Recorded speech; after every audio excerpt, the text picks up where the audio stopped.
शहर की ताज़ा तरीन व खास खबरों के लिए अमरावती मंडल न्यूज़ चैनल को सब्सक्राइब करें तथा बेल आइकन को जरूर दबाएं।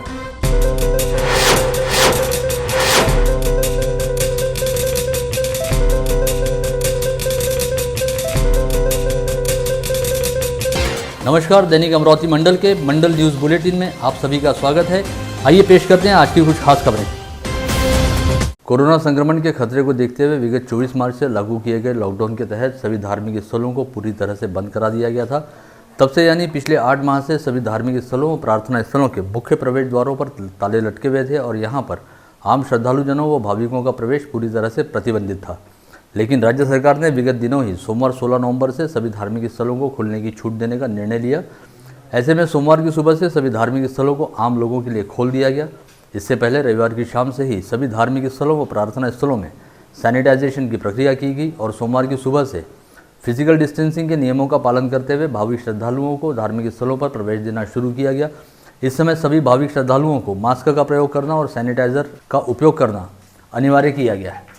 विदर्भ क्षेत्र की कुलस्वामिनी और अमरावती की ग्राम देवत कही जाती मां अंबा व मां एकवीरा देवी के मंदिरों के पट खोले जाते ही यहां पर देवी दर्शन हेतु भाविक श्रद्धालुओं की अच्छी खासी भीड़ उमड़ पड़ी। करीब 8 माह बाद मंदिर खुलने जा रहे हैं। इस बात के मद्देनजर अंबा देवी व एकवीरा देवी मंदिर परिसर में सैनिटाइजेशन की प्रक्रिया की गई और मंदिर में प्रवेश करने वाले हर एक भाविक श्रद्धालु की थर्मल स्क्रीनिंग करने के साथ ही उन्हें सैनिटाइजर का प्रयोग करना अनिवार्य किया जा रहा है, जिसकी व्यवस्था मंदिर के मुख्य प्रवेश द्वार पर ही की गई है। स्थानीय बूटी प्लॉट स्थित श्री गुरुद्वारा गुरु सिंह सभा सहित अमरावती व बडनेरा स्थित अन्य गुरुद्वारों व पंजाबी समाज मंदिर भी विगत 8 माह से पूरी तरह बंद थे, जिन्हें सोमवार 16 नवंबर की सुबह आम श्रद्धालुओं के लिए खोल दिया गया। इससे पहले सभी स्थानों पर निर्जंतुकीकरण हेतु सैनिटाइजेशन की प्रक्रिया पूर्ण की गई। साथ ही मुख्य प्रवेश द्वारों पर आवश्यक सूचनाओं व निर्देशों का फलक लगाया गया है, जिनका यहां पर आने वाले सभी श्रद्धालुओं को पालन करना होगा। आरटीओ कार्यालय के पास स्थित ब्रिटिशकालीन सेंट थॉमस CNI चर्च को भी बड़े आकर्षक ढंग से सुशोभित किया गया है और आम श्रद्धालुओं के लिए खोल दिया गया है, जिसके बाद अब यहाँ पर हर एक रविवार को क्रिश्चियन समाज बंधुओं द्वारा सामूहिक प्रार्थना की जाएगी। इस चर्च को भी आम लोगों के लिए खोलने से पहले यहाँ पर सैनिटाइजेशन की प्रक्रिया पूर्ण की गई। वहीं बडनेरा रोड स्थित भक्तिधाम मंदिर में स्थापित राम दरबार मंदिर भी विगत 8 माह से पूरी तरह से बंद था, जिसे सोमवार 16 नवंबर से खोल दिया गया है। यहाँ पर भाविक श्रद्धालुओं की आवाजाही शुरू हो गई है। सरकारी आदेश को ध्यान में रखते हुए भक्तिधाम मंदिर की व्यवस्थापन समिति द्वारा यहाँ पर सैनिटाइजेशन की प्रक्रिया की गई और राम दरबार को आकर्षक ढंग से सुसज्जित व सुशोभित किया गया। शहर के रायली प्लॉट स्थित सतीधाम मंदिर में भी विगत 8 माह से सरकारी आदेश की वजह से सन्नाटा पसरा पड़ा था। हालांकि मंदिर के भीतर पुजारियों द्वारा सभी विधि विधान पूर्ण किए जा रहे थे। वहीं अब सोमवार 16 नवंबर से इस मंदिर के मुख्य प्रवेश द्वार को आम भाविक श्रद्धालुओं के लिए खोल दिया गया है। साथ ही भाविकों की उपस्थिति को देखते हुए मंदिर के भीतर नए उत्साह के साथ आकर्षक साज सज्जा की गई है। वहीं रंगारी गली स्थित राधा कृष्ण मंदिर में सोमवार को मंदिर के प्रवेश द्वार खुलने के साथ ही यहाँ पर दर्शन हेतु भाविक श्रद्धालुओं की अच्छी खासी भीड़ उमड़ी। इस मंदिर के मुख्य प्रवेश द्वार पर भी थर्मल स्कैनिंग व सैनिटाइजेशन की व्यवस्था की गई है। साथ ही मंदिर में फिजिकल डिस्टेंसिंग के नियमों पर भी कड़ाई से अमल किया जा रहा है। विधान परिषद सीट हेतु आगामी 1 दिसंबर को अमरावती संभाग के शिक्षक निर्वाचन क्षेत्र के लिए मतदान होगा, जिसकी मतगणना 3 दिसंबर को विलासनगर स्थित सरकारी अनाज गोदाम में होने वाली है। इस पूरी प्रक्रिया के लिए अमरावती संभाग में शामिल 5 जिलाधिकारियों को विविध जिम्मेदारियां सौंपी गई है। साथ ही करीब 170 अधिकारियों व कर्मचारियों को निर्वाचन संबंधी काम में नियुक्त किया गया है। इसके अलावा 18 से 22 नवंबर तक संभाग के सभी जिलों में निर्वाचन कार्य से जुड़े अधिकारियों व कर्मचारियों को मतदान प्रक्रिया और मतगणना से संबंधित प्रशिक्षण दिया जाएगा। इस आशय का आदेश निर्वाचन निर्णय अधिकारी और संभागीय राजस्व आयुक्त पीयूष सिंह द्वारा जारी किया गया है।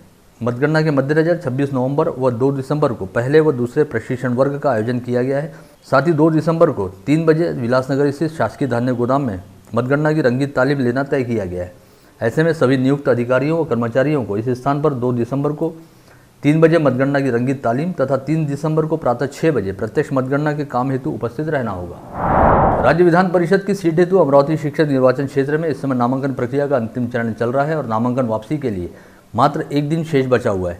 ऐसे में अब सभी की निगाहें इस ओर लगी हैं कि नामांकन वापस लेने के अंतिम दिन मंगलवार 17 नवंबर को अपराह्न 3 बजे तक किस किस प्रत्याशी द्वारा अपने नामांकन वापस लिए जाते हैं और कौन किसके समर्थन में अपने कदम पीछे खींचता है।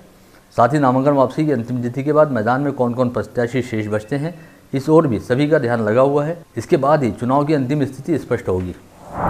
राज्य के उच्च व तकनीकी शिक्षा मंत्री उदय सामंत परसों अमरावती जिले सहित संभाग के 1 दिवसीय दौरे पर आ रहे हैं, जिसके तहत वो शिक्षक विधायक निर्वाचन क्षेत्र में शिवसेना द्वारा प्रत्याशी बनाए गए प्राध्यापक श्रीकांत देशपांडे का प्रचार करेंगे। मंत्री उदय सामंत का विदर्भ एक्सप्रेस के जरिए अमरावती आगमन होगा। पश्चात वे सर्किट हाउस पहुंचेंगे, अपराह्न 3 बजे सेना प्रत्याशी श्रीकांत देशपांडे की दावेदारी का प्रचार करने हेतु आयोजित एक बैठक में हिस्सा लेंगे। पश्चात सड़क मार्ग से अकोला रवाना होंगे।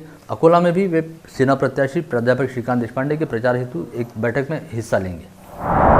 राज्य सरकार द्वारा जारी किए गए आदेश के बाद सोमवार की सुबह मंदिरों के मुख्य प्रवेश द्वार आम श्रद्धालुओं के लिए खोले जाते ही भाजपा नेताओं ने अंबा देवी व एकवीरा देवी मंदिर सहित बूटी प्लॉट स्थित श्री गुरुद्वारा गुरु सिंह सभा पहुंचकर सामूहिक दर्शन किए। इस समय अंबा देवी परिसर में जमकर जल्लोष मनाते हुए भाजपा नेताओं द्वारा दावा किया गया कि मंदिरों को खोलने हेतु भाजपा द्वारा किए गए राज्यव्यापी आंदोलन की वजह से दबाव में आकर राज्य सरकार को यह फैसला लेने हेतु बाध्य होना पड़ा।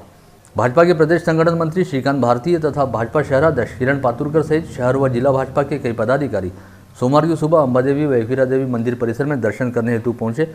इस समय सभी भाजपाइयों ने मंदिर परिसर में अपनी जीत को लेकर जबरदस्त ढंग से जल्लोष मनाया।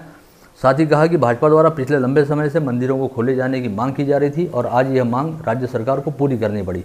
महाराष्ट्रातले सर्व संत सज्जन महंत सर्व संप्रदायातले आचार्य कीर्तनकार वारकरी या सगळ्यांनी ज्या पद्धतीचं जनआंदोलन महाराष्ट्रात उभे केलं त्यामुळे माननीय मुख्यमंत्र्यांना आजचा दिवस हा उघडवावा लागला। मुळामध्ये लोक आज मंदिरं उघडे केले म्हणून बाहेर पडले असं नाही आहे। पूर्ण महाराष्ट्रामध्ये लोक सर्वसामान्यपणे महाराष्ट्रातल्या सरकारचे सगळे नियम पाळत आपापली दैनंदिनी करतात आहे। खरं पाहिलं तर ही गोष्ट पहिल्यांदाच सरकारला लक्षात यायला हवी होती। त्यांनी मंदिरं पहिली उघडायला पाहिजे होती। वहीं दूसरी ओर महाराष्ट्र नवनिर्माण सेना के स्थानीय पदाधिकारियों ने भी सोमवार की सुबह 6 बजे सबसे पहले अंबा देवी व एकवीरा देवी मंदिर पहुंचकर महाआरती की और मंदिरों के खुलने पर आनंद भी व्यक्त किया। इस समय मनसे के महानगर अध्यक्ष संतोष बद्रे व शहराध्यक्ष गौरव बांते सहित अनेकों मनसे सैनिक उपस्थित थे। राजनीतिक विचारधाराओं से परे प्रत्येक राजनीतिक व्यक्ति का अपना एक व्यक्तिगत जीवन होता है और हर राजनीतिक व्यक्ति भी आम लोगों की तरह रिश्ते नातों की डोर से बंधा होता है। ऐसा ही एक दृश्य सोमवार को शहर की राजनीति में तब दिखाई दिया जब राजनीति की वजह से तल्ख होते माहौल में रिश्तों की वजह से सुखद मिठास घुल गई। मौका था अमरावती निर्वाचन क्षेत्र में एक दूसरे के खिलाफ बतौर प्रतिद्वंदी चुनाव लड़ रहे शिक्षक आघाड़ी के अध्यक्ष व सेना प्रत्याशी प्राध्यापक श्रीकांत देशपांडे तथा शिक्षण संघर्ष समिति की अध्यक्षा व निर्दलीय प्रत्याशी संगीता शिंदे द्वारा मनाए गए भाईदूज के पर्व का। जब हर वर्ष की तरह इस वर्ष भी प्राध्यापक श्रीकांत देशपांडे अपनी मुँह बोली बहन संगीता शिंदे के आमंत्रण पर उनके घर पहुंचे, जहां पर संगीता शिंदे ने प्राध्यापक देशपांडे का तिलक लगाकर आरती पूजन किया और पांव छूकर आशीर्वाद लिया। इस समय प्राध्यापक श्रीकांत देशपांडे ने बड़े भाई की भूमिका निभाते हुए संगीता शिंदे को इस चुनाव में विजयी होने का आशीर्वाद दिया। यहाँ विशेष उल्लेखनीय कि प्राध्यापक श्रीकांत देशपांडे खुद भी इस चुनाव में बतौर शिवसेना प्रत्याशी अपनी ताकत आजमा रहे हैं। स्थानीय मनपा द्वारा शहर में एक बार फिर फायर ऑडिट अभियान शुरू किया जाएगा, जिसके तहत शहर में संचालित होने वाले सभी मंगल कार्यालयों, होटल, निजी ट्यूशन व कोचिंग क्लासेस, शिक्षा संस्था सहित सभी छोटे बड़े आस्थापनों व प्रतिष्ठानों में लगाए गए अग्निशमन यंत्रों व अग्निशमन व्यवस्था की जांच पड़ताल की जाएगी। साथ ही आपातकालीन व्यवस्था उपलब्ध नहीं कराने वाले संस्थाओं और आस्थापनाओं के खिलाफ कार्रवाई की जाएगी। यह अभियान कोरोना का प्रभाव कम होने के बाद शुरू किया जाएगा। इस अभियान के तहत सबसे पहले सभी संस्थाओं और आस्थापनाओं को नोटिस जारी करते हुए अपने अपने कार्यक्षेत्र में आपातकालीन व्यवस्था को चुस्त दुरुस्त करने का निर्देश दिया जाएगा। पश्चात मनपा के अग्निशमन पथक तथा आपत्ति व्यवस्था कक्ष द्वारा हर एक जगह पर जाकर वहां किए गए नियोजन की समीक्षा की जाएगी। इस दौरान जिन जगहों पर आपातकालीन व अग्निशमन व्यवस्था उपलब्ध नहीं होगी, उन संस्थाओं व प्रतिष्ठानों को सील करते हुए उनके खिलाफ दंडात्मक कार्रवाई की जाएगी।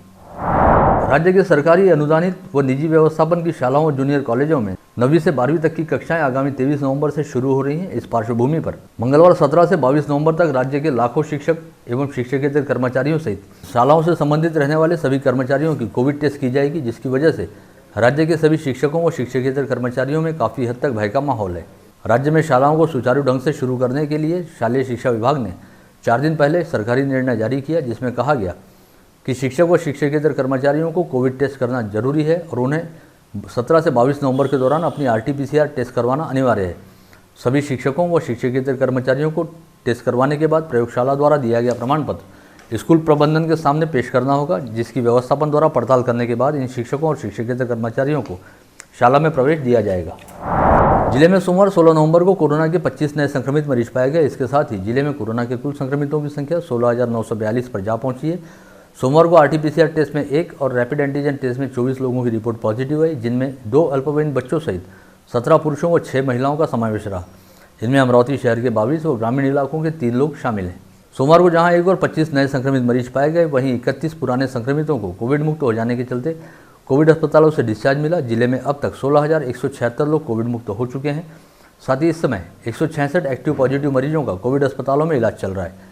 वहीं मनपा क्षेत्र में 83 व ग्रामीण क्षेत्र में 146 असिम्टोमेटिक मरीजों को होम आइसोलेशन के तहत रखा गया है। सोमवार को कोरोना संक्रमण के चलते एक मरीज की मौत हुई है। अब तक कुल 371 कोविड संक्रमित मरीज इलाज के दौरान दम तोड़ चुके हैं। इस समय सबसे राहत वाली बात यह है कि डबलिंग रेट 376.9 पर जा पहुंचा है, यानी अब मरीजों की संख्या को दोगुना होने में 1 साल से भी अधिक का समय लगेगा। सुवर्ण नगरी जलगांव की ख्याति को समूचे देश में पहुंचाने वाले ख्यातनाम सुवर्ण व्यवसायिक फर्म आर.सी. बाफना ज्वेलर्स के संचालक रतनलाल सी बाफना का 86 वर्ष की आयु में सोमवार 16 नवंबर को निधन हो गया। उनके पार्थिव पर सोमवार की शाम 5 बजे जलगांव स्थित अहिंसा तीर्थ में अंतिम संस्कार किया गया। रतनलाल बाफना के निधन की वजह से जलगांव के व्यापार व उद्योग जगत सहित सामाजिक क्षेत्र में जबरदस्त शोक की लहर व्याप्त है। 2 दिन पूर्व पाकिस्तान द्वारा जम्मू कश्मीर में युद्ध विराम का उल्लंघन करते हुए की गई फायरिंग में भारतीय सेना के 2 जवान भूषण सतई व ऋषिकेश जोंदड़े का महाराष्ट्र के काटोल व कोल्हापुर स्थित उनके पैतृक गांव में पूरे सैनिक सम्मान के साथ अंतिम संस्कार किया गया। इस समय भारतीय सेना के विशेष दस्तों ने अपने दोनों बहादुर सैनिकों को अंतिम सलामी दी। साथ ही महाराष्ट्र सरकार व स्थानीय प्रशासन की ओर से भी दिवंगत सैनिकों के पार्थिव पर पुष्पचक्र अर्पित करते हुए उन्हें आदरांजलि दी गई। दोनों सैनिकों की अंतिम यात्रा में दोनों स्थानों पर अपार जनसमुदाय उमड़ा था और हजारों नम आंखों ने भारत के इन दोनों वीर सपूतों को अंतिम विदाई दी है। स्थानीय मोरबाग परिसर निवासी ओम प्रकाश वासुदेव वानरे अपनी पत्नी वैशाली वानरे के साथ एक्टिवा मोपेड पर सवार होकर मूर्तियापुर से अमरावती की ओर आ रहे थे। इस समय लोनी पुलिस स्टेशन से थोड़ा आगे अंबे पोल्ट्री फार्म के निकट पीछे से आ रहे तेज रफ्तार टैंकर ने उन्हें कट मारा, जिसकी वजह से संतुलन बिगड़ जाने के चलते पति पत्नी अपने वाहन से नीचे गिर पड़े। इस समय वैशाली वानरे सड़क की ओर गिरी थी, जो उसी अज्ञात टैंकर के पहियों की चपेट में आ गई और पहियों के नीचे कुचल जाने की वजह से उनकी मौके पर ही मौत हो गई। हादसे के बाद उस अज्ञात टैंकर का चालक अपना वाहन लेकर मौके से फरार हो गया, जिसकी पुलिस द्वारा तलाश की जा रही है। पुलिस आयुक्तालय क्षेत्र में आने वाले इलाकों में बीते कई दिनों से मोटरसाइकिल चोरियों की घटनाएं काफ़ी तेजी से सामने आ रही हैं। ऐसी घटनाओं को नियंत्रित करने के लिए पुलिस विभाग की अलग अलग टीमें मुस्तैदी से काम पर जुट गई हैं। फ्रेजरपुरा की डीबी स्क्वाड की टीम ने 2 मोटरसाइकिल चोरों को हिरासत में लिया है, जिनके नाम जैन कॉलोनी निवासी सचिन आठौले व गजाना नगर निवासी विक्की इंगले बताए गए हैं। इन दोनों मोटरसाइकिलों के पास से जब्त की गई मोटरसाइकिलों की कीमत 80,000 रुपये आकी गई है। एंटी करप्शन ब्यूरो के अतिरिक्त पुलिस अधीक्षक पंजाबराव डोंगर दिवे का आज सुबह नागपुर के बावरकर अस्पताल में निधन हो गया। इस घटना से समूचे पुलिस महकमे में शोक का माहौल बना हुआ है। एसीबी के अतिरिक्त पुलिस अधीक्षक की जिम्मेदारी संभालने वाले पंजाबराव डोंगर दिवे इससे पहले अमरावती पुलिस आयुक्तालय में पुलिस निरीक्षक के तौर पर काम कर चुके हैं और उन्होंने गाड़गनगर पुलिस थाने में बतौर थानेदार जिम्मेदारी संभाली थी, जिसके बाद उनका तबादला यवतमाल में उपविभागीय पुलिस अधिकारी के तौर पर हुआ था। शहर के नवसारी परिसर में टिन शेड का काम करते समय मजदूर के पैर कटने की घटना सामने आई है। नवसारी क्षेत्र में रहने वाले 50 वर्षीय धर्मेंद्र बोधनकर और दादाराव इंगले टिन शेड लगाने का काम कर रहे थे। इसी दरमियान धर्मेंद्र बोधनकर टिन शेड खड़ा करने के लिए बल्लियों को कटर से काट रहे थे और अचानक कटर हाथ से छिटक कर पैर पर जा गिरा, जिसकी वजह से उनके दोनों पैरों की जांघों पर गहरे घाव लग गए हैं। इस घटना के बाद धर्मेंद्र बोधनकर को तुरंत ही इलाज के लिए अस्पताल में भर्ती कराया गया है। इसी के साथ आज का बुलेटिन यहीं समाप्त होता है। कल दोबारा आप सभी से मुलाकात होगी ऐसे ही कुछ खास खबरों को लेकर। तब तक के लिए नमस्कार।